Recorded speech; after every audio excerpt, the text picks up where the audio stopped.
Hey everyone, in this video I'll show you how to change password on laptop and PC. Let's get started.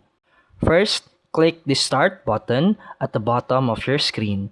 Then, open Settings, and you can also search for Settings if you can't find it. Next, go to Accounts from the left-hand menu. Scroll down and click on Sign In Options. Under the list, find Password, then click on it and select Change. Now, enter your current password, then click Next. After that, type in your new password, then confirm it, and add a password hint if you want. Once you're done, click Next and then hit Finish. Now your password has been successfully changed.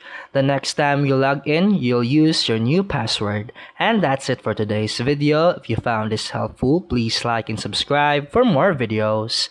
See you in the next one.